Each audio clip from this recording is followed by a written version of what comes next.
अस्सलाम वालेकुम। I hope कि आप सब ने असाइनमेंट नंबर 2 कंप्लीट कर ली होगी, जो कि बहुत लंबे अरसे से पेंडिंग थी। अगर किसी ने कंप्लीट कर ली है तो शाबाश, कोई नहीं कर पाया तो दिस इज़ द टाइम। आपकी फ़र्दर हेल्प के लिए here is a short video जिसमें हम कॉन्वोल्यूशन को ब्रीफली रिविज़िट करेंगे। अच्छा, फर्स्ट थिंग्स फर्स्ट, कॉन्वोल्यूशन से पहले linear system, time invariant system और एलटीआई सिस्टम की प्रॉपर्टीज़ को रिकॉल करना होगा। बहुत सिंपल प्रॉपर्टीज़ हैं। सपोज़ एक इनपुट हम अप्लाई करते हैं एलटीआई सिस्टम पे, से हमें एक आउटपुट मिलेगी। अब उसी इनपुट को अगर हम डिले कर देते हैं एक सैंपल से, तो आउटपुट भी उसी तरह से एक सैंपल से डिले हो जाएगी, जो कि टाइम इनवेरिएंट प्रॉपर्टी है। अच्छा, अब इस डिले इनपुट को अगर हम स्केल कर दें, मतलब हाफ कर दें, तो हमारी आउटपुट भी एग्जैक्टली हाफ हो जाती है। ये स्केलिंग प्रॉपर्टी थी लीनियर सिस्टम की। और चूंकि एलटीआई सिस्टम है तो वो लीनियर सिस्टम को भी फॉलो करेगा, वो टाइम इनवेरिएंट सिस्टम को भी फॉलो करेगा। तो अब क्या होता है कि अगर हम अपने इनपुट को इस तरह से डिफ़ाइन करते हैं कि अब वो कॉम्बिनेशन होगी इस फर्स्ट इनपुट की और इस थर्ड इनपुट की, इन दोनों को बेसिकली हमने ऐड कर दिया। तो अब हमारे पास ये जो आउटपुट बनेगी वो क्या होगी? सिंपली वो जस्ट इन दोनों आउटपुट्स का कॉम्बिनेशन या एडिशन होगी। तो इसी को हम in the crude sense convolution कहते हैं। ये बेसिस ऑफ कॉन्वोल्यूशन है। अच्छा, यहाँ जो फर्स्ट इनपुट को इम्पल्स हमने रखा था, इसका मकसद इम्पल्स रिस्पॉन्स की इम्पोर्टेंस हाईलाइट करना था। ऑब्वियसली अगर इम्पल्स इनपुट हो तो आउटपुट इम्पल्स रिस्पॉन्स होती है। और अगर हमें एक इम्पल्स रिस्पॉन्स पता है एलटीआई सिस्टम का, तो हम कोई भी इनपुट हो, हम उसका आउटपुट सिर्फ इसी इम्पल्स रिस्पॉन्स के थ्रू फाइंड कर सकते हैं। इस इलस्ट्रेशन का मकसद एक लार्जर पर्सपेक्टिव देना था। रियल लाइफ में अगर इनपुट पॉइंट्स बहुत ज़्यादा हों या एक फंक्शन की तौर पर रिप्रेजेंट किए जाएं, तो ये मेथड जो है वो थोड़ा सा इनएफिशिएंट हो जाता है। You can try and be जज योरसेल्फ। अच्छा, एक जनरल मेथड हम देख लेते हैं एग्जांपल के थ्रू।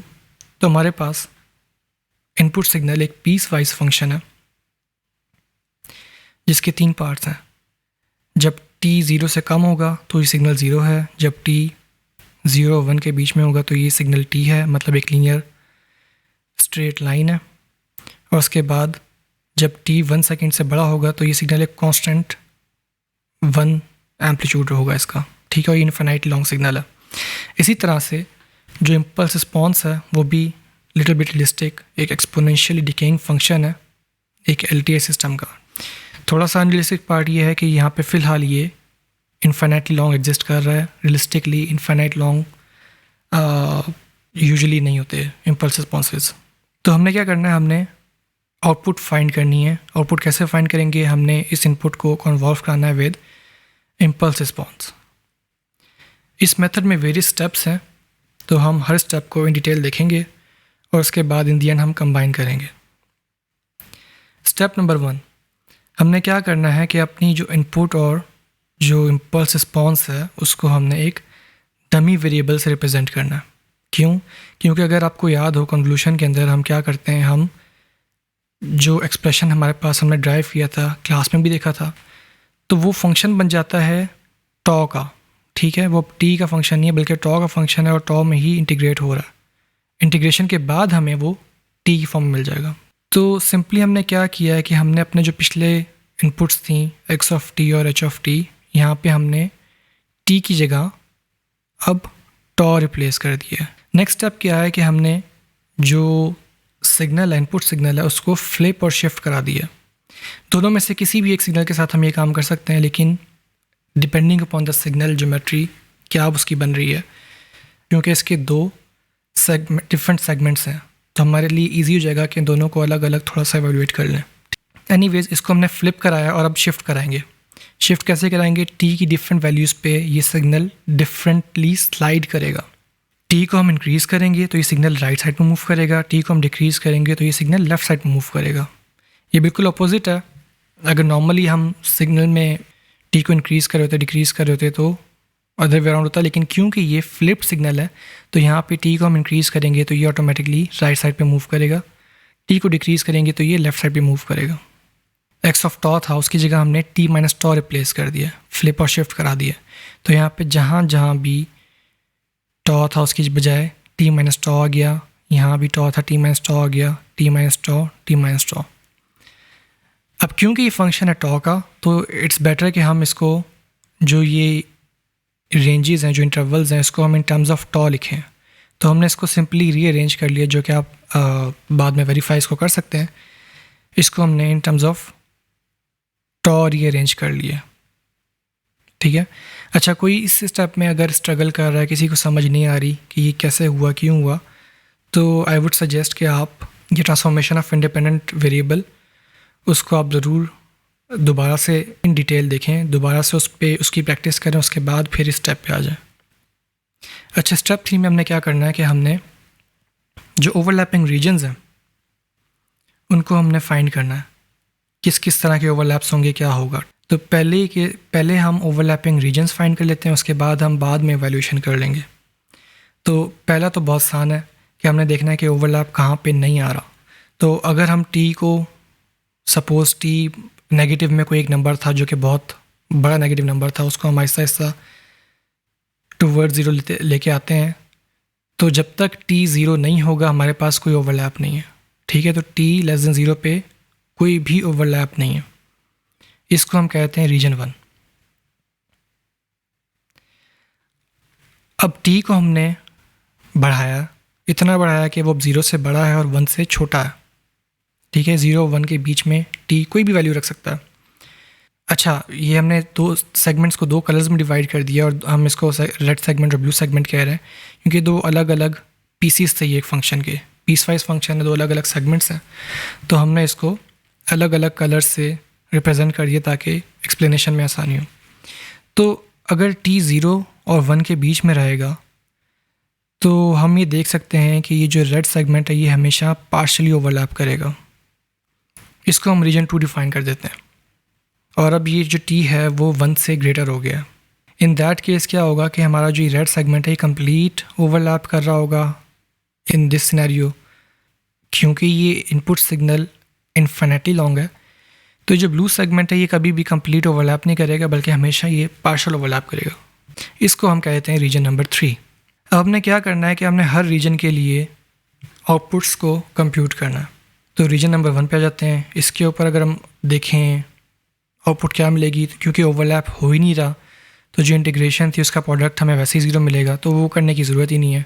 हम सिंपली कहते हैं कि हाँ भाई टी लेस देन 0 पे क्योंकि ओवरलैप नहीं है तो आउटपुट भी 0 होगा। अच्छा, अब रिमेंबर टी एक जस्ट एक पैरामीटर है जिससे हम शिफ्ट कंट्रोल कर रहे हैं, और टॉ हमारा यहाँ पे टाइम एक्सिस है। अब अगर हम इस टी पैरामीटर को इंक्रीज़ कर रहे हैं, मतलब हम शिफ्ट अपना इंक्रीज़ करते हैं, रीजन नंबर 2 में आ रहे हैं, तो हमने ये देखना है कि टॉ की किन वैल्यूज़ के लिए ये ओवरलैप एग्जिस्ट करेगा और किस सेगमेंट के साथ ओवरलैप एग्जिस्ट करेगा। तो हम ये देखते हैं कि अच्छा भाई ये रेड सेगमेंट हमने जैसे पहले देखा, रेड सेगमेंट पार्शियली ओवरलैप कर रहा है, और लेकिन किन वैल्यू ऑफ टॉ के लिए कर रहा है, 0 से लेके टी तक ये ओवरलैप कर रहा है, ठीक है। ये टॉ है और ऑब्वियसली टॉ स्केल पे ये जस्ट वैल्यूज़ हैं, तो टी कुछ भी हो सकता है। तो हम जो लिमिट टॉ की लेंगे वो 0 से लेके टी तक लेंगे, और हमें पता है कि टी हमारा 0 से 1 तक कंस्ट्रेंड है। ये रीजन हमने पहले डिफाइन किया हुआ है। तो सिंपली कन्वोल्यूशन इंटीग्रेशन थी, उसके अंदर हम वैल्यूज पुट कर देते हैं। टॉ की लिमिट 0 से टी तक है, और हमारा जो एच ऑफ टॉ है वो 2 एक्सपोनेंशियल ऑफ माइनस टॉ है, और उसके बाद सिग्नल ऑफ टी माइनस टॉ हमारा ये बनेगा। Remember that this was actually T in the original signal, जिसको हमने फ्लिप किया और शिफ्ट किया तो ये टी माइनस टॉ बन गया। अच्छा, अब आप समझदार हैं काफ़ी और आप प्रैक्टिस में भी हैं, तो इसको तो आप बहुत आसानी से सॉल्व कर सकते हैं। अच्छा, फिर जो तीसरा रीजन है इसमें टी को हमने फर्दर इंक्रीज़ किया था। अब अगेन हमने देखना है कि ओवरलैप्स कौन कौन से सेगमेंट कर रहे हैं और कहाँ कहाँ कर रहे हैं। दो अलग अलग सेगमेंट्स हैं तो उनको दोनों अलग अलग तरीके से हम डील कर लेते हैं और बाद में फिर कंबाइन कर लेंगे। तो फॉर एग्ज़ाम्पल रेड सेगमेंट कहाँ ओवरलैप करेगा, किस टॉ के लिए ओवरलैप करेगा। तो टॉ एक्सिस पे हम ये देख सकते हैं कि t-1 से ये रेड सेगमेंट स्टार्ट हो रहा है और t तक जा रहा है, और t हमने डिफाइन किया हुआ है कि वो 1 से बड़ा है, ये रीजन था। तो रेड सेगमेंट के लिए जो इंटरवल होगा इंटीग्रेशन का वो t-1 से लेके t तक होगा। अगेन इम्पल्स रिस्पॉन्स और रेड सेगमेंट की एक्चुअल रिप्रेजेंटेशन। इस तरह से जो ब्लू सिग्नल है उसके लिए हम देखेंगे कि वो कहाँ पे ओवरलैप कर रहा है। तो वो 0 से ओवरलैप कर रहा है और t-1 तक जा रहा है। तो इसके लिए इंटरवल ऑफ इंटीग्रेशन हम यूज़ करेंगे 0 से t-1। अगेन हमारा इम्पल्स रिस्पॉन्स आ जाएगा और जो सिग्नल हमारा यहाँ पे बनेगा वो बेसिकली 1 है। इसको फिर आप सॉल्व करेंगे, इसको भी सॉल्व करेंगे, जो भी आउटपुट्स आएंगे उनको हम कंबाइन कर देंगे। ये भी आपने करना है। तो इसको कंबाइन करके आपको हर रीजन में आउटपुट मिल जाएगी, हर टाइम रीजन में आउटपुट मिल जाएगी। t>1 में आउटपुट मिलेगी, फिर 0 से 1 के दरमियान अगर t हो तो आउटपुट क्या होगी, और t<0 पे आउटपुट वैसे ही 0 है। तो ये आपने तीनों रीजन्स के लिए आउटपुट्स फाइंड करनी है। अच्छा, for exercise you can imagine this red segment, सिर्फ एक सेगमेंट है, इसको आप इमेजिन करें एज इनपुट। और करना आपने ये है कि यहाँ पे तो हमारे पास 3 रीजन्स बने थे, ठीक है, उनके सिग्नल्स इनफाइनाइट लॉन्ग थे। करना आपने ये है कि सिर्फ रेड सेगमेंट को अज्यूम करना एज इनपुट, तो आपका जो इनपुट सिग्नल है वो बेसिकली एक फाइनाइट सिग्नल बन जाएगा। इसी तरह से इम्पल्स रिस्पॉन्स है, इसको भी आपने फाइनाइट अज्यूम करना है। आपने अज्यूम करना है कि ये 0 से 5 सेकंड तक ही एग्जिस्ट करता है। तो बाकी सारे स्टेप्स तो सेम थे। फ़र्क क्या आएगा, रीजन नंबर 3 में जो t की रेंज है ऑब्वियसली इसको आपने चेंज करना पड़ेगा। उसके बाद आपका जो ये सेगमेंट है, ये जो रेड सेगमेंट है, जब इम्पल्स रिस्पॉन्स ख़त्म होगा उसके बाद पार्शियल ओवरलैप यहाँ पे इस्टेब्लिश होगा। तो रीजन 4 वो होगा जहाँ पे अगेन दोबारा हमारे पास पार्शियल ओवरलैप आ रहा होगा, और उसके बाद 5वां रीजन वो आएगा जहाँ पे हमारे पास अगेन ये जो रेड इनपुट है ये बाहर निकल जाएगी ओवरलैप से, तो हमारे पास कोई ओवरलैप नहीं होगा। तो आपने वो रीजन भी फाइंड करना है, ठीक है। तो ये सारे रीजन्स आपने फाइंड करना है। और इसके अलावा जो इंटीग्रेशंस आपने इस एग्जांपल में जब आप सॉल्व करेंगे तो उसको आपने मैटलैब की हेल्प से प्लॉट करना है, और उसकी भी एक पिक्चर लेनी है और आपने मुझे सेंड करनी है। अगर आप ये कर लेते हैं तो आई वुड अज्यूम कि आपको एटलीस्ट इस कन्वोल्यूशन की बेसिक्स समझ आ गई हैं, ठीक है, जिसको आप अपनी प्रैक्टिस से और थॉरो रीडिंग से आप इसके एक्सपर्ट बन सकते हैं। तो आई होप कि आपको अब कन्वोल्यूशन दोबारा से आपके ज़हनों में तरोताज़ा हो गया होगा, और ये आपको अपकमिंग लेक्चर्स में बहुत हेल्प करेगा इसकी अंडरस्टैंडिंग और इस तरह की understanding. Please do solve the parts that I have assigned you. Thanks for watching. अल्लाह हाफिज़।